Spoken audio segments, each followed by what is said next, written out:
Hello and welcome दोस्तों, आप सभी का स्वागत है मेरे यूट्यूब चैनल पर। मैं हूं निदा और मैं आज आप सभी को बताने जा रही हूं जो कि सबसे ज़्यादा क्वेरीज मन में सबके ज़्यादातर होती है कि इंटरकोर्स के कितने दिन के बाद प्रेगनेंसी होती है, प्रेग्नेंट होते हैं। तो आपको कब पता चलता है कि आप प्रेग्नेंट हो गई हैं या नहीं। मतलब आपने इंटरकोर्स किया है, आपने संबंध बनाए हैं, उसके कितने दिन के बाद आपको पता चलेगा कि आप प्रेग्नेंट हो गई हैं या नहीं हुई हैं। तो आज हम इसी के बारे में डिस्कस करने वाले हैं, तो वीडियो को स्किप ना करें। चैनल पर पहली बार आए हैं तो वीडियो को लाइक करना और सब्सक्राइब करना ना भूलें। इसके अलावा आप मुझे इंस्टा पर भी फॉलो कर सकते हैं, ये मेरी आईडी है निदा हेल्थ केयर। ओके, तो स्टार्ट करते हैं। देखिए, अगर इंटरकोर्स फर्टाइल विंडोज़ में होता है, यानी कि आपके ओवुलेशन टाइम पर होता है। ओवुलेशन आप सभी को पता होगा, यानी कि जब आपके ओवरी से एग रिलीज होता है उसको ओवुलेशन टाइम यानी कि फर्टाइल विंडो कहा जाता है। तो अगर आपका जो रिलेशन है, आपने संबंध जो इंटरकोर्स जो किया है वो अपने ओवुलेशन टाइम पर किया है, तो आपके प्रेग्नेंट होने के बहुत अच्छे चांसेस हैं। अब हम बात करते हैं, यदि अगर आपको पीरियड साइकिल 28 डेज़ की है, यानी कि आपकी पीरियड साइकिल बिल्कुल नॉर्मल है, आपको पीरियड जो हैं वो 28 डेज़ या फिर 30 डेज़ में आ जाते हैं, तो आपका फर्टाइल डेज़ कौन से होंगे, आपका ओवुलेशन टाइम कब होगा, आपको कैसे पता चलेगा।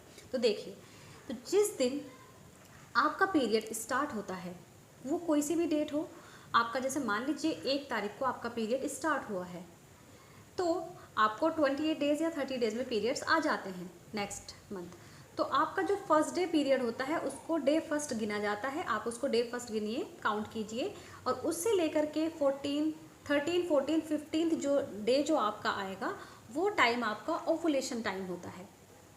तो आप आसानी से समझ जाएंगी। ओवुलेशन टाइम पर आपके मैंने इस पे वीडियो बनाई हुई है, उसके सिम्टम्स क्या होते हैं, ओवुलेशन जब आपका होता है आपको कैसे पता चलेगा आपका ओवुलेशन टाइम, आपके फर्टाइल डेज चल रहे हैं। तो कुछ सिम्टम्स होते हैं, उसके लिए मैंने वीडियो बनाई है, लिंक डिस्क्रिप्शन में मैंने दे दिया है, आप उसमें देख सकते हैं। अब बात आती है आपके ओवुलेशन टाइम पर अगर हुआ तो 28 डेज, तो फर्टाइल डेज आपके कौन से हो गए, 13, 14, 15 डे के बीच में आपका ओवुलेशन होगा, वो आपका फर्टाइल विंडो हो गया। अब बात करते हैं, अब क्या होता है जब उसमें से एग निकलता है फैलोपियन ट्यूब से, तो क्या होता है, ओवुलेशन टाइम पर आपका एग रिलीज होता है, तो वो जो एग निकलेगा अंडा वो फैलोपियन ट्यूब में चला जाता है।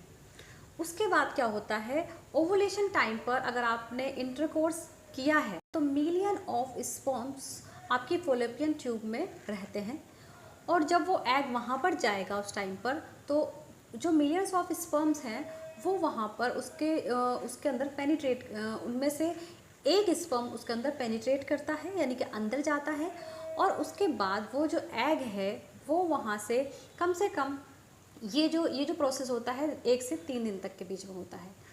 1 से 3 दिन के बीच में वो पेनिट्रेट, उसमें फर्स्ट डे पेनिट्रेट करेगा, उसके बाद वो जो एग है वो वहाँ पर फर्टिलाइज होगा, और उसके बाद वो क्या होगा, फर्टिलाइज होने के बाद उसका जो एग है वो 1 से 2, 2 से 4 और 4 से 8 ऐसे फॉर्म में वो हो जाता है, डिवाइड हो जाता है। फिर उसके बाद क्या होता है, आपके जो हैं 1 से 5 दिन तक ये प्रोसेस इसमें चलता रहता है। आपकी ये जो प्रोसेस है वो ये फैलोपियन ट्यूब में चलता रहता है। आफ्टर इंटरकोर्स 1 से 5 दिन के बीच में ये प्रोसेस आपकी फैलोपियन ट्यूब में चलता रहता है। अब क्या होता है, उसके बाद छठे दिन फर्टिलाइज जो एग है वो सीधा यूट्रस के अंदर चला जाता है। तो 6 से 7वें दिन आपका क्या होता है, गर्भरोपण होता है, यानी कि आपका इम्प्लांटेशन होता है, वो इम्प्लांट कर लेता है। इम्प्लांट का मतलब ये जो फर्टिलाइज एग है, ये जो फर्टिलाइज हो गया है, ये सीधा यूट्रस की वॉल पर जाकर, एंडोमेट्रियम वॉल पर जाकर चिपक जाता है। तो इस चिपकने के टाइम के आपके 6 से 7 दिन लगते हैं। तो 6 से 7वें दिन जब ये जाकर चिपक जाता है तो आपका क्या होता है, वहाँ पर एम्ब्रियो बनना शुरू हो जाता है, और एम्ब्रियो जो है यूट्रस में ग्रो करने लगता है। तो जैसे ही एम्ब्रियो यूट्रस में ग्रो करने लगता है 7वें 8वें दिन, तो इसमें क्या होता है, जैसे ही ये ग्रो करेगा तो ये एक हार्मोन रिलीज करता है HCG, यानी कि ह्यूमन कोरियोनिक गोनाडोट्रोपिन। ये जो सीक्रेट करेगा ये यूरिन में और आपके ब्लड में ये आपके आने लगता है, जिससे कि आप ये आपका कम से कम इतने इतने टाइम में आपको 9 से 10 दिन लग जाता है। यानी कि आपने ओवुलेशन टाइम पर इंटरकोर्स किया तो आपके ओवुलेशन टाइम से 9 से 10 दिन के बीच में ये सारी चीज़ें इम्प्लांटेशन हो जाता है। तो कुछ लेडीज़ को इम्प्लांटेशन ब्लीडिंग यानी कि स्पॉटिंग होती है। तो ये कब होती है, मैंने आपको पहले भी वीडियो में बताया है कि ये पीरियड टाइम पर होती है। जब आपके पीरियड आने वाले होते हैं तो उस टाइम पर आपको इम्प्लांटेशन ब्लीडिंग स्पॉटिंग होती है, जिसमें आपको पैड की ज़रूरत नहीं पड़ती है। तो इम्प्लांटेशन के लिए भी मैंने वीडियो बनाई हुई है। तो आप इम्प्लांटेशन के क्या सिम्टम्स हैं, आपको कैसे पता चलेगा, इसके लिए आप लिंक में डिस्क्रिप्शन में दे दिया है, आप उसमें देख सकते हैं। इसके अलावा जब आपका इम्प्लांटेशन होता है तो आपको पता चल जाता है हल्की सी स्पॉटिंग बहुत सारी लेडीज़ को होती है और बहुत सारी लेडीज़ को नहीं होती है। तो आपका क्या होगा, HCG का लेवल जो है वो आपके यूरिन में और ब्लड में आने लगता है। फिर क्या होता है, आप टेस्ट लगाते हैं क्योंकि आपके पीरियड मिस हो गए। आपके जब पीरियड मिस हो जाएंगे तो आपको टेस्ट जो लगाना है, हमेशा याद रखिएगा कि आपको टेस्ट लगाना है कम से कम पीरियड मिस होने के 5 दिन में, 4 दिन बाद।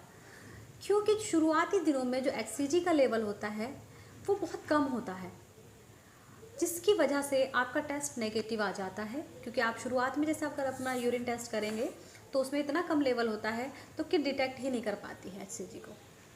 इसीलिए हमेशा जब भी आपके पीरियड मिस हो जाए आपको कम से कम 4 से 5 दिन का वेट करना है। उसके बाद आप अपना टेस्ट लगा सकती हैं, और वो भी टेस्ट आपको मॉर्निंग यूरिन सैंपल से लगाना है ताकि आपका रिज़ल्ट बिल्कुल ठीक आए। और इसके अलावा अगर आपका टेस्ट नेगेटिव बार बार आ रहा है तो आप ब्लड से अपना टेस्ट HCG टेस्ट करा सकते हैं। किसी भी लैब में आप बीटा HCG टेस्ट करा सकते हैं। तो फ्रेंड्स, ये सब चीज़ें उम्मीद करती हूँ आप सभी को समझ में आ गई होगी। और इसके अलावा आप मुझसे कुछ भी पूछना चाहते हैं तो आप मुझसे कमेंट बॉक्स में पूछ सकते हैं। Thank you.